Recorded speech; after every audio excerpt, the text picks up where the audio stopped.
السلام علیکم ورحمت الله وبرکاته. احمد شاه کټوازی د پکتیکا له ولایت څخه سلامونه رالیږلي او د سلام نه وروسته لیکلي چې زه یوه پوښتنه لرم. د عمري قضا لمنځونه د روژې په وروستنۍ جمعه کې راګرځول کیږي که نه؟ دلته اکثره ملایانې راګرځوي او اکثره وایي چې دا بدعت دی. نو شرعا د روژې په مبارکه میاشت کې په وروستنۍ جمعه کې د لمنځونو راګرځول دا ثابت دي که نه دي ثابت؟ قضای عمري کوم چې په ځینې علاقو کې په متعارفې طریقې سره ادا کیږي، نه د نبي کریم صلی الله علیه وسلم د احادیثو څخه ثابته ده او نه نبي کریم صلی الله علیه وسلم په خپله دا لمونځ کړی دی او نه نبي کریم صلی الله علیه وسلم د دې ترغیب ورکړی دی. همدارنګه دا لمونځ د نبی کریم صلی الله علیه وسلم صحابه تابعینو او د تبع تابعینو له قول او فعل څخه هم ثابت نه دی. د ائمه اربعو د مذهب په معتبرو کتابونو کې هم ذکر، نوم او نشان نشته. نو په دې بنا سره دا لمونځ چې د روژې په مبارکه میاشت کې په وروستنۍ جمعه کې د ماسپښین د جمعې د لمانځه نه وروسته ادا کیږي، دا په یقیني توګه بدعت دی او فاعل د شریعت له مخې مبتدی دی. او څوک چې دا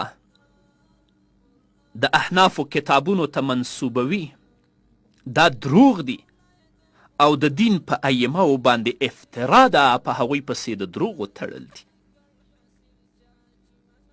د حنفي فقې په کتابونو کې د قضایي لمنځونو د ادا کولو چې کومه طریقه بیان شوې ده هغه بل ډول ده او مروجه قضای عمري دا بیل شی دی. په دې کې خو یوازې 15 لمنځونه د رمضان المبارک په آخري جمعه کې په اذان او اقامت سره په جماعت سره ادا کول او د ټول عمر یا د اویاو د اتیا کلونو د قضا شوي لمنځونو قایم مقام او د هغوی جبیره او کفاره ګڼل کیږي. د حنفي فقې په کتابونو کې د ټول عمر د ټولو لمنځونو د قضا په ډول سره د ادا کولو طریقه داسې راغلې ده. که چیرته د ټول عمر د قضایي لمنځونو تعداد 1000 لمنځونه وي نو 1000 لمنځونه به ادا کوي، او که چیرته 100,000 لمنځونه وي نو 100,000 لمنځونه به ادا کوي.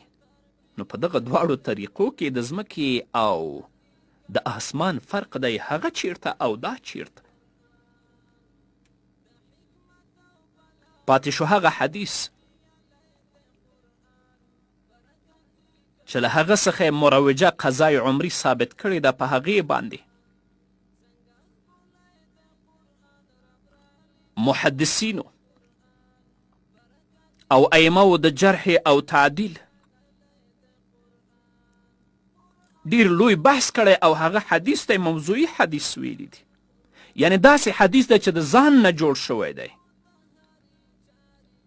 نبی کریم صلی الله علیه وسلم ته منسوب کړی او حال ده چې د رسول الله صلی الله علیه وسلم نه دا حدیث د سره ثابت نه دی.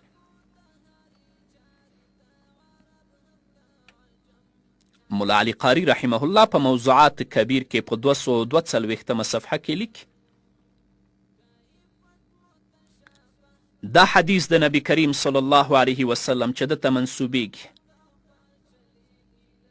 که چا د روژې په مبارکه میاشت کې په آخره جمعه کې د لمنځونو قضایي راوړه کان جابرا لکل صلاة فائتة فی عمره الا 70 سنه باطل قطعا لانه مناقض للاجماع.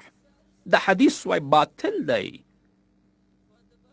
دا خبره د رسول الله صلی الله علیه وسلم نه ثابته نه ده، دا مناقض د اجماع دی. على أن شيئا من العبادات لا يقوم مقام فائتة السنوات. وګورئ موضوعات کبیر د ملا علي قاري رحمه الله 242 صفحه، حرف د میم. همدارنګه علامه شوکاني رحمه الله په الفوائد المجموعه في الاحاديث الموضوعه په 450 صفحه کې لیکي دا کم حدیث چې نبی کریم صلی الله علیه وسلم ته منسوب کیږي او د هغې نه ځینې خلک مروجه قضای عمري ثابتوي، هذا موضوع لا شک فيه ولم اجده في شيء من الكتب.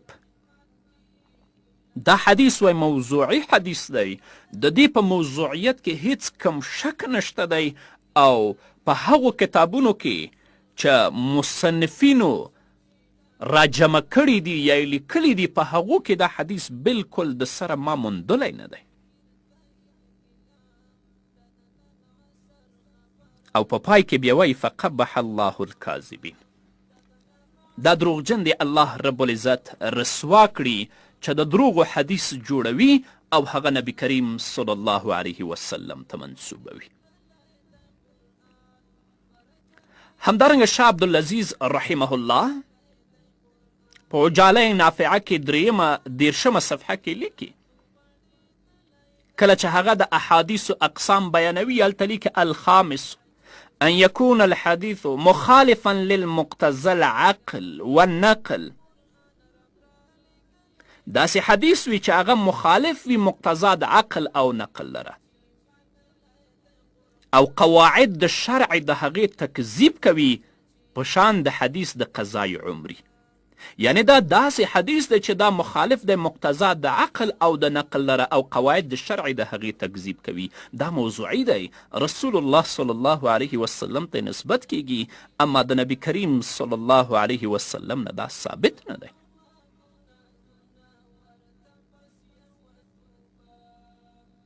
نورې ګڼې حوالې هم را سره شته دی، خو نه غواړم چې زه دا ټوله خپرونه په دې یوې پوښتنې باندې تیره کړم. به هر حال مقدس شریعت د قضایي لمنځونو په اړه خپله قطعي فیصله دا کړې ده چې څومره لمنځونه قضا شوي وي د هغوی د ټولو پوره ادا کول فرض دي او له ادا کولو پرته یې غاړه نه خلاصیږي. نبی کریم صلی الله علیه وسلم فرمایي د بخاري حدیث دی من نام عن صلاة او نسیها فلیصلیها اذا ذکرها لا کفارة لها الا ذلك. که څوک د یو مانځه نه وده شه یا یې هیر شه خو چې کله ورته یاد شه هغه لمونځ دې وکړي، د دغه قضایي لمانځه لپاره کفاره د لمانځه ادا کول دي، بل څه د دې لپاره کفاره نشي کیدلی. ته ټول عمر لمونځ مه کوه، راځه بیا د روژې مبارکې میاشتې په آخر جمعه کې څو لمنځونه وکړه او دا ووایه چې د ټولو لمنځونو لپاره دا زما کفاره شه.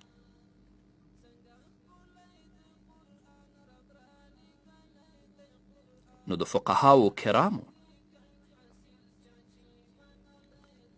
او د محدثینو کرامو د دغه تصریحاتو په رڼا کې مروجه قضای عمري ته موږ بدعت قبیحه وایو او په دین کې مداخلت ګڼو. او د محدثینو د دې تصریحاتو نه معلوم شو چې دا حدیث موضوعي دی، د رسول الله نه ثابت نه دی. نو اوس له دې سره سره چې کم خلک دا حدیث رسول الله صلی الله علیه وسلم ته منسوبوي او د قضای عمري د اثبات لپاره د دلیل په توګه وړاندې کوي، نو موږ یې معامله الله ته سپارو، ځکه چې د معاند او د متعصب علاج دا ممکن نه دی. برکاتی کل حاصل چاچی من لید قرآن قرآن قرآن قرآن قرآن څنګه ښکلی د قرآن رب را لېږلی د قرآن برکاتی کل حاصل چاچی من لید قرآن قرآن قرآن قرآن هم په ژبه ښاروان دی هم په زړه لري اثر هم ښکاره لري خبرې هم اسرار پکې مضمر